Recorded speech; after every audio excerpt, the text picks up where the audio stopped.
वादियाँ मेरा दामन रास्ते मेरी बाहें, जाओ मेरे सिवा तुम कहाँ जाओगे। ये लाइंस अभिनेत्री नंदा पर बिल्कुल सटीक बैठती हैं। अभिनेत्री नंदा को फिल्मों का शौक बिल्कुल भी नहीं था, लेकिन किस्मत का लिखा कौन बदल सकता है। तूफान को आना है, आकर चले जाना है, बादल है ये कुछ पल का, छाकर ढल जाना है।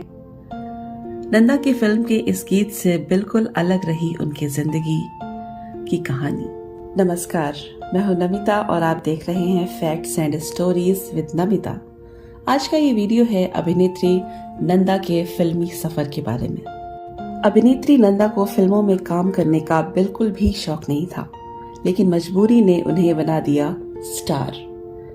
नंदा की रियल कहानी किसी रील की कहानी से कम नहीं है। ना चाहते हुए भी नंदा को बनना पड़ा था अभिनेत्री। अपने जमाने की मशहूर अभिनेत्री नंदा के लिए कोल्हापुर से मुंबई तक का सफर बड़ा ही मुश्किलों से भरा रहा। नंदा कोल्हापुर की मराठी फिल्मों के जाने माने अभिनेता निर्देशक विनायक दामोदर कर्नाटकी की बेटी और दिग्गज वी शांताराम की भांजी थी। नंदा के पिता को लोग प्यार से मास्टर विनायक के नाम से भी जानते थे।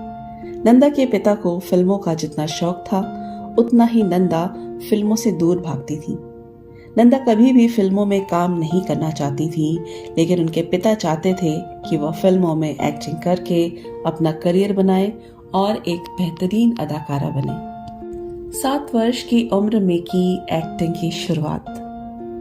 परछाइयां रह जाती हैं, रह जाती निशानी है, जिंदगी और कुछ भी नहीं, तेरी मेरी कहानी है। कुछ ऐसी ही कहानी है बॉलीवुड अभिनेत्री नंदा की। एक बार की बात है जब नंदा केवल 7 वर्ष की थी। वो स्कूल से लौटी तो उनके पिता ने कहा कि उन्हें एक फिल्म में लड़के का रोल निभाना है, जिसके लिए उन्होंने निर्माता निर्देशक को हामी भर दी है। लेकिन लड़के का रोल करने के लिए उन्हें अपने लंबे बाल कटवाने पड़ेंगे। फिर क्या था, बेचारी नंदा पिता की जिद के आगे टिक नहीं पाई और उन्होंने अपने पिता का मन रखने के लिए उनकी बात मान ली। महज 7 वर्ष की उम्र में नंदा ने जब उस लड़के के रोल के लिए अपने बाल कटवाए तो वे बहुत रोई, लेकिन अपनी शर्त को मनवाने के लिए उन्होंने यह रोल किया। तकदीर का लिखा कोई बदल नहीं सकता। ये रोल तो उन्होंने अपने पिता की बात रखने के लिए किया था, लेकिन बेचारी नंदा को क्या पता था कि ये इनके पिता की आखिरी इच्छा है, जिसे वो पूरा कर रही हैं। जब नंदा 8 वर्ष की थी तभी उनके पिता विनायक दामोदर कर्नाटकी की अचानक मृत्यु हो गई, जिसकी वजह से उनके घर की आर्थिक स्थिति बिगड़ने लगी। घर की बुरी आर्थिक स्थिति देखकर बेचारी नंदा को खुद की अपनी शर्त तोड़नी पड़ी। घर का खर्च चलाने के लिए नंदा ने फिल्मों की ओर रुख किया। मुसीबत में भी उनका परिवार उनके काम नहीं आया। नंदा के पिता विनायक दामोदर कर्नाटकी मराठी फिल्मों के निर्माता निर्देशक थे। नंदा के पिता के अलावा फिल्मों में उनके चाचा और बाकी के कुछ और रिश्तेदार भी थे, लेकिन नंदा के पिता की मृत्यु के बाद किसी ने भी उनकी कोई मदद नहीं की। वह बिल्कुल अकेली रह गईं। उन्हें फिल्मों में जो भी प्रसिद्धि हासिल हुई वो उन्हें उनकी खुद की मेहनत और परिश्रम के फल स्वरूप मिली। बेबी नंदा के नाम से मिली पहचान। उन्होंने वर्ष 1948 से 1956 तक बाल कलाकार की भूमिकाएं की। उन्हें सभी बेबी नंदा के नाम से पुकारा करते थे। वैसे तो नंदा का परिवार काफी बड़ा था, 6 भाई बहनों का परिवार, और संभालने के लिए नंदा केवल अकेली।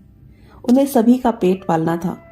वर्ष 1948 में नंदा की पहली फिल्म आई मंदिर, जिसमें उन्होंने एक लड़के का रोल अदा किया।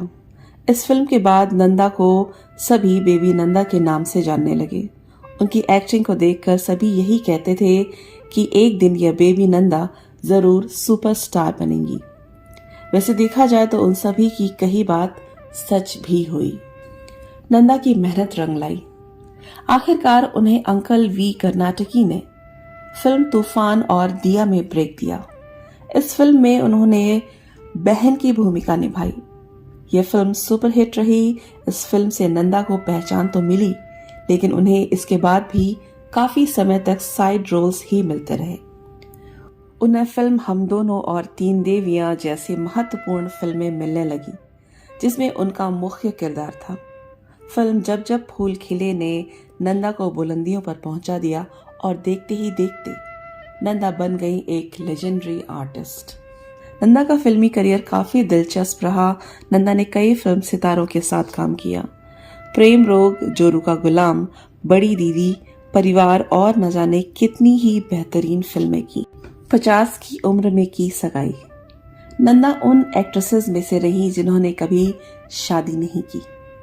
इसकी वजह थी कि वो जिसे प्यार करती थीं वह पहले से ही शादीशुदा थे। फिल्म निर्माता मनमोहन देसाई, जिन्हें लोग प्यार से मन जी भी कहते थे, मनमोहन और नंदा एक दूसरे को बेहद पसंद करते थे।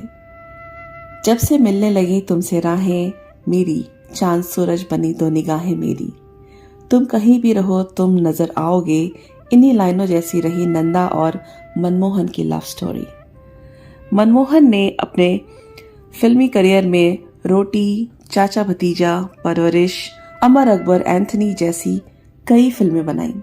अमिताभ बच्चन के करियर को ऊंचाई तक पहुंचाने में मनमोहन देसाई का भी बड़ा हाथ रहा। जब मनमोहन देसाई की पत्नी का देहांत हो गया, उसके बाद मनमोहन ने नंदा को प्रपोज किया और नंदा भी उन्हें पसंद करती थी, इसलिए उनके शादी के प्रपोजल पर उन्होंने हाँ कर दी। जब मनमोहन ने नंदा को प्रपोज किया तो उनकी उम्र 53 वर्ष थी। नंदा और मनमोहन ने जल्द ही सगाई कर ली, लेकिन अफसोस की बात है कि वे दोनों एक दूसरे के न हो सके। सगाई के महज 2 वर्ष के अंदर ही मनमोहन देसाई की मृत्यु हो गई। 1 मार्च वर्ष 1994 को मनमोहन देसाई की मृत्यु की खबर ने सभी को हिलाकर रख दिया। अचानक यूं घर की बालकनी से गिरकर उनकी मौत हो गई, जिसकी वजह से नंदा काफी आहत हुई। मनमोहन के जाने के बाद नंदा ने कभी भी शादी नहीं की।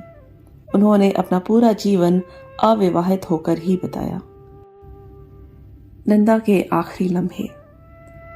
वर्ष 2010 में नंदा एक मराठी नटरंग की स्क्रीनिंग में वहीदा रहमान के साथ नजर आई। 25 मार्च वर्ष 2014 को हार्ट अटैक की वजह से उनका निधन हो गया। वह अपनी फिल्मों के जरिए सदा अपने चाहने वालों के दिलों पर राज करती रहेंगी। तो आज के वीडियो के लिए बस इतना ही। उम्मीद है आपको आज का ये वीडियो जरूर पसंद आया होगा। ऐसे ही और वीडियोस और ऐसी ही और कहानियों को जानने के लिए सब्सक्राइब कीजिए facts and stories with Namita. मिलूंगी फिर से आपसे अगली बार कुछ नई बातों के साथ, कुछ नई कहानियों के साथ। तब तक के लिए नमस्कार।